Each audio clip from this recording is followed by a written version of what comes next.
Welcome. In front of me is an iPhone 12 Pro, and today I'll show you a couple tweaks and tricks.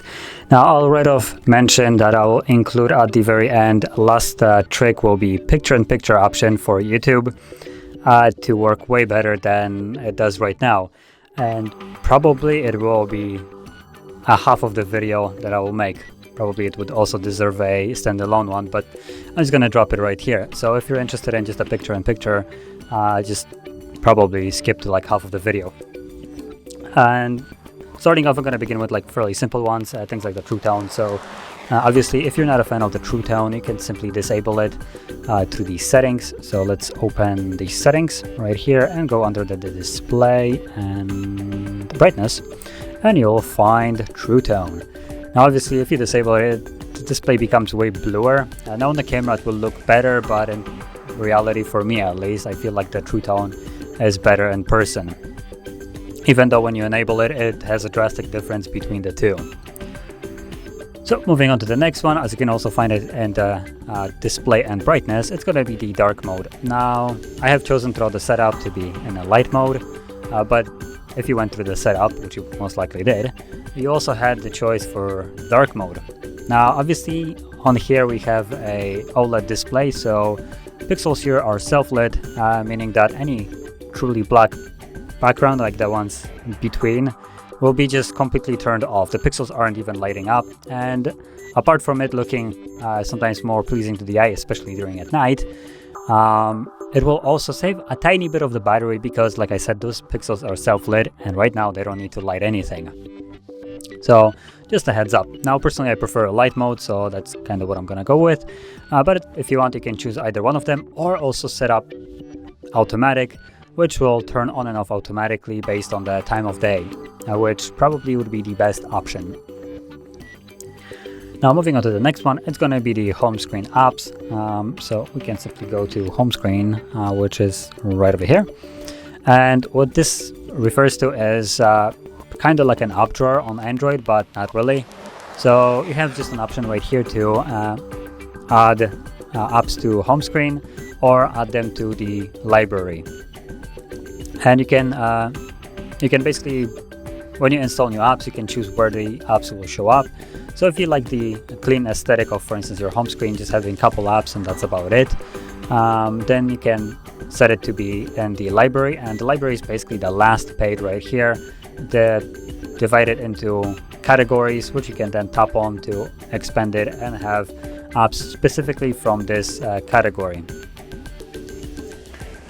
So moving on to the next one, it's going to be the control center, and right here by default we have several less toggles right here. It's fairly bare bones, honestly, only including things like the brightness toggles that don't turn off anything, and the rotation lock along with the disturb mode and volume. But we can expand it further by going into the settings and then control center, and right here we have basically a bunch of different things that we can add to it.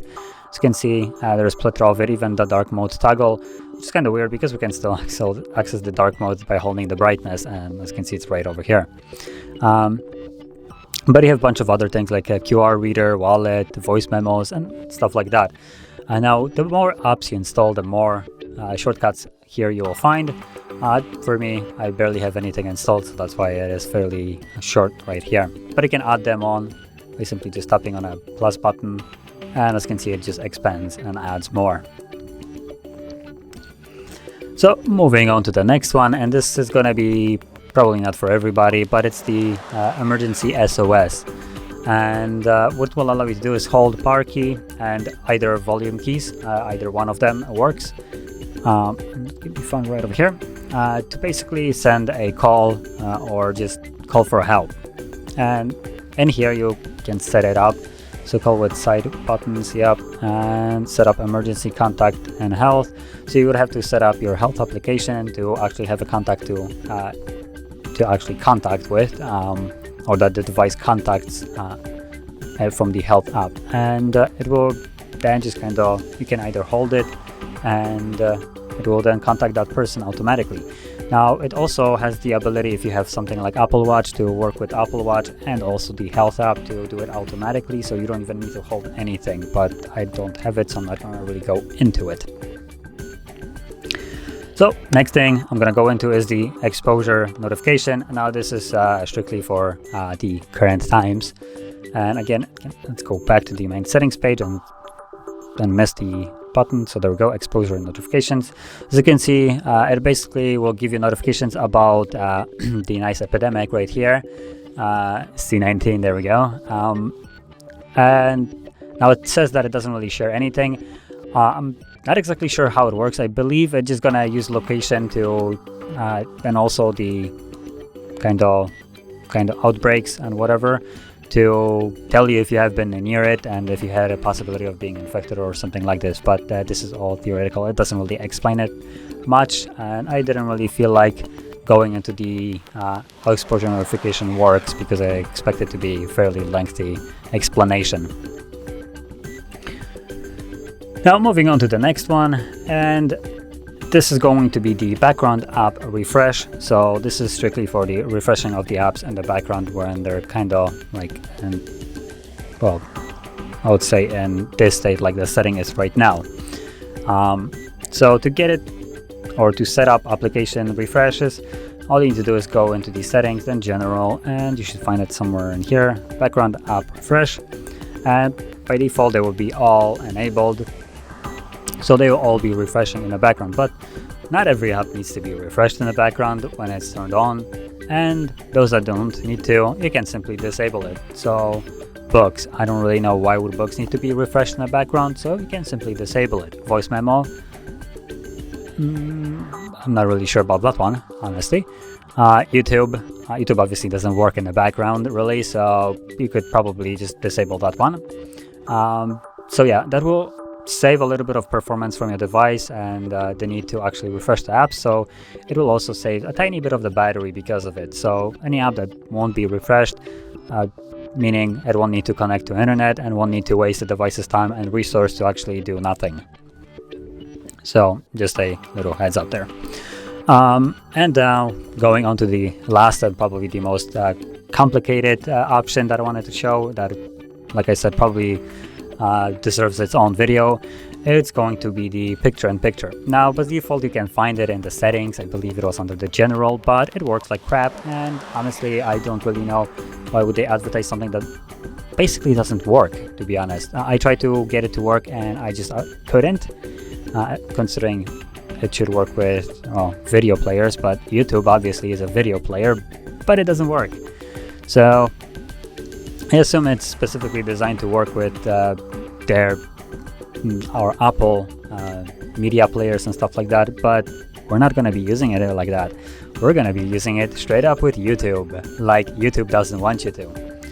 And I'll give you a brief overview of how it works, and you can see for yourself if you want it, because once I get into it, you'll basically be required to download a couple things. So let's just get our video up.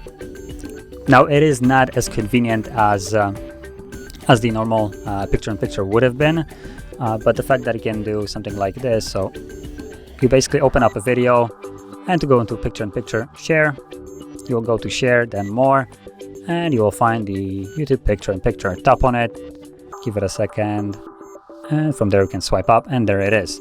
And obviously it works just the way picture-in-picture does. Now, the benefit of this is you can actually use it as a music player almost. So if you pause it, obviously it's gonna pause the playback. We're all used to it, but because it's using shortcuts or scripts, it allows you to resume it, and as you can see, it's now playing. Now if I would make it louder,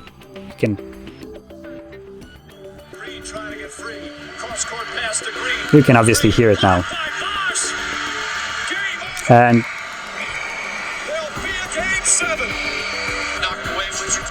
so obviously it works even when the device is locked, which is something that YouTube probably wouldn't want you to have, because, you know, premium and stuff. So if you're interested in getting this, we're gonna need Scriptable, so you can simply get it from the Play Store. Obviously just quick download, search for Scriptable,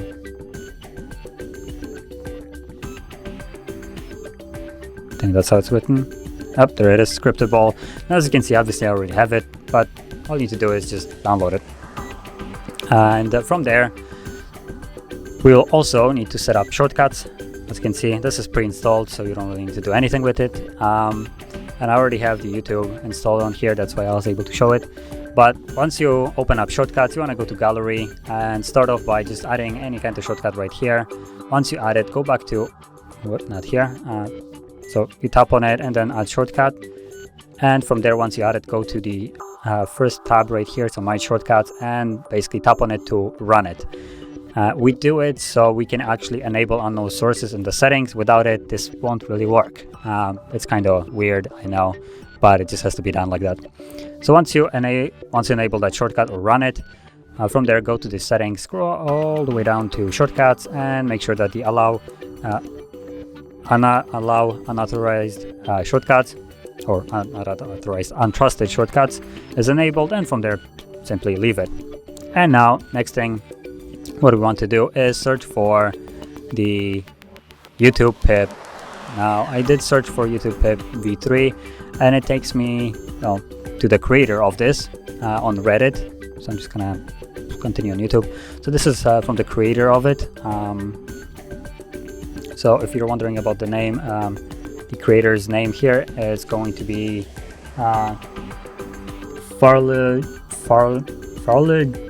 G-Man or G-Man Dog 89. I'm not exactly sure how to read it. Sorry if I butchered it completely. But this is basically from him. And obviously, if you scroll down, you can see that there is also a newer version, so version 4 instead of the v3 that I have searched for. So let's just open that up, and this will take me to the website.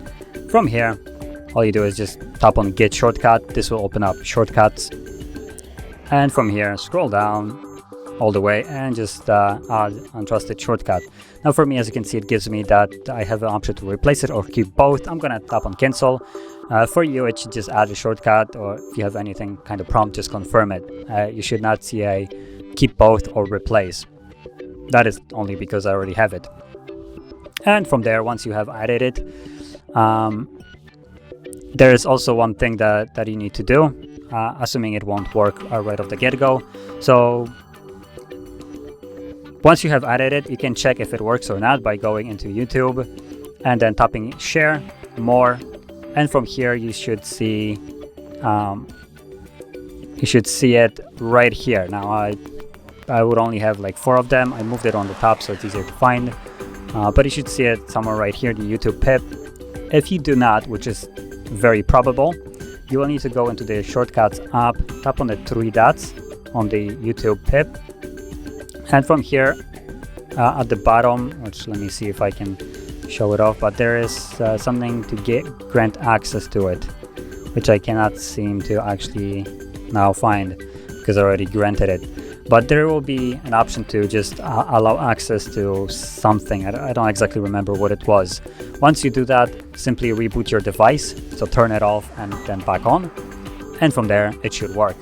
So like I showed you before, you simply go then to share, more, and you will tap on the YouTube pip, and once you do, it will open this up. Give it a second, and there we go. So there it is. Now if you want to have it visible right on the top, like I do have, once I tap on more right here, you will need to simply edit actions and then tap on the plus, because the YouTube pip will be right here. So tap on plus and it will be then visible like so.